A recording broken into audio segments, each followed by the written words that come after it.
ایک خاص نقطے کی طرف، ایسے معرفت نہیں ہوتی جس علم کو ہم بنیاد بناتے ہیں معرفت کا، اس علم کا حشر کیا ہے بتاؤں۔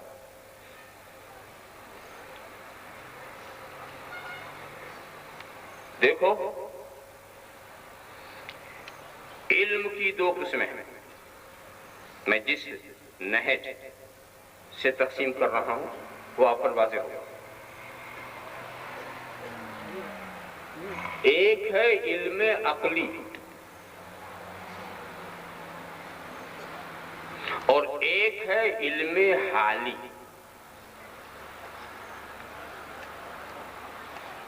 آج کا مسئلہ کیا ہے؟ علم عقلی تو سب کے پاس ہے، علم حالی نہیں۔ ان لفظوں کی میں تشریح کروں گا، انشاءاللہ آپ سمجھیں گے۔ آپ جانتے ہیں کہ میں ہندی کا چندی، اردو کا سردو کرتا ہوں۔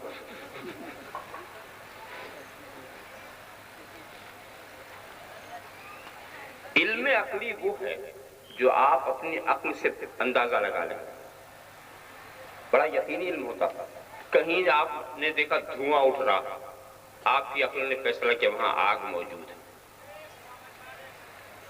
یہ ہے علم عقلی۔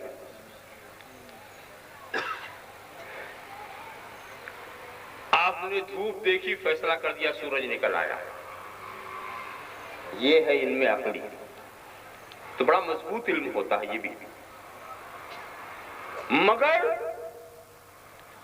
مضبوط تو ہوتا ہے، مفید نہیں ہوتا۔ اور علم حالی کسے کہتے ہیں؟ جو علم والے کی حالت کو بدل دے۔ علم عقلی وہ ہے جو آپ کو یقین دلا دے کسی بات کا، بس۔ اور علم حالی کیا ہے؟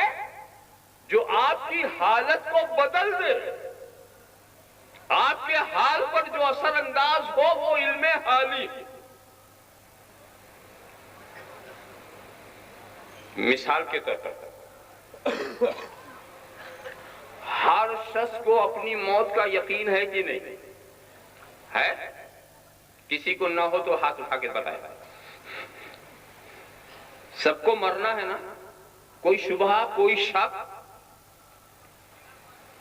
مگر اس یقین سے آپ کی حالت پر کیا اثر پڑا وہ بتاؤ۔ اتنا یقینی علم، حالت نہیں بدل رہی، مرنا ہے۔ یہ مرنا ہے والی بات تو ایسا ہے کہ کفار بھی مانتے ہیں کہ مرنا ہے، اتنا یقینی۔ اور اگر اب دیکھو علم حالی کی بات، کسی شخص کو عدالت نے، آج کل کچہری کو عدالت کہا جاتا ہے، اور یہ ایسی عدالت ہے جس میں عدالت کے سوا سب کچھ ہوتا ہے۔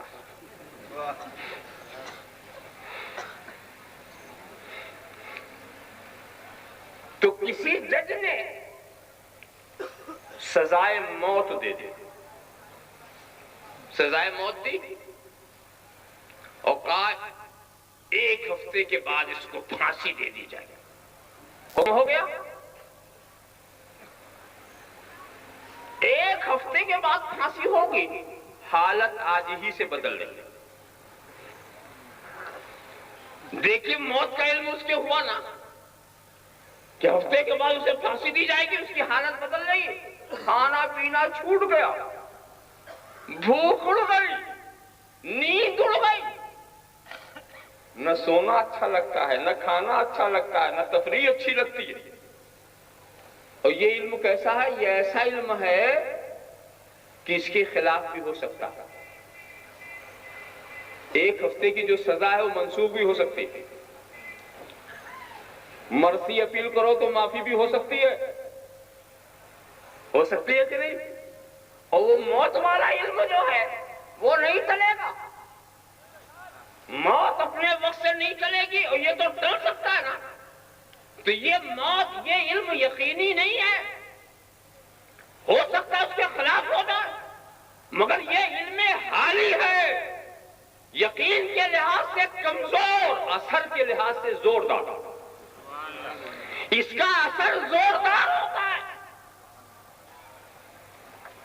تو جو لوگ صرف علم عقلی والے ہیں ان کی عملی زندگی شاندار آپ نہ دیکھیں گے، اور جو لوگ علم حالی والے ہیں ان کی دنیا بھی تابناک ہے، آخرت بھی تابناک ہے۔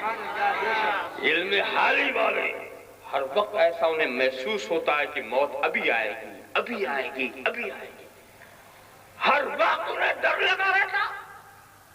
آپ خیال کریں، میں آپ کو بتاؤں کیا کیا دل پر اثر ہوتا ہے۔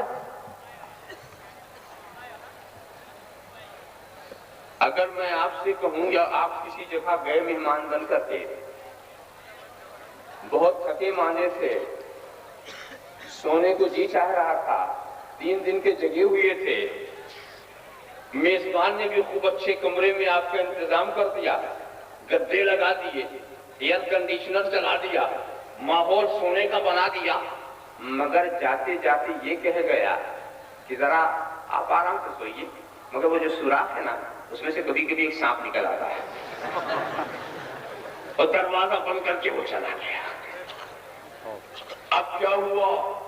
یہ ضروری نہیں کہ آج بھی نکلے، یہ علم یقینی تو نہیں ہے، مگر ایسا علم ہے کہ حالت بدل گئی، ایسا علم ہے کہ حالت بدل گئی۔ آیا تھا سونے، بیٹھ گیا، آنکھ کہتی ہے سو، دل کہتا جاگ، طبیعت کہتی ہے لیٹ جا، دل کہتا بیٹھ جا، اور ایسا وہ سوراخ کو دیکھ رہا ہے جیسے وہ نگرانی کے لیے لایا گیا ہے۔ معلوم ہے علم حالی حالت بدل دے۔ سوچو، سانپ کے وجود کا شبہ، نیند اڑ گئی، اور خدا کے وجود کا یقین، اور فجر غائب، خدا کے وجود کا یقین، ظہر غائب، خدا کے وجود کا یقین، عصر غائب، خدا کے وجود کا یقین، مغرب و عشاء غائب، خدا کے وجود کا یقین رمضان ہے روزہ نہیں رکھتا، خدا کے وجود کا یقین صاحب استطاعت ہے حج کا ارادہ نہیں کرتا، خدا کے وجود کا یقین صاحب نصاب ہے زکات نہیں دیتا، خدا کے وجود کا یقین بیویوں پر ظلم کرتا، خدا کے وجود کا یقین ماں باپ کو ستاتا ہے، خدا کے وجود کا یقین شراب پیتا ہے، سنیما دیکھتا ہے، تھیٹر دیکھتا ہے، شراب کھانا جاتا ہے، جوا کھانا جاتا ہے۔ اب مجھے بتاؤ، سانپ کے وجود کے شبہ نے زیادہ کام کیا یا خدا کے وجود کے یقین نے؟ شبہ نے رات بھر بٹھا کے رکھا، یقین فجر کو جگا نہیں رہا ہے۔ بات یہ ہے تجھے علم عقلی حاصل ہے، اگر علم حالی ہوتا تو کبھی نہ سوتا، علم حالی ہوتا تو کبھی نہ سوتا۔ حالت بدلنے والا علم چاہیے۔ آسانی سے کسی کو کسی کا علم نہیں ہوتا، جاننا اور ہے پہچاننا، جاننا اور ہے پہچاننا۔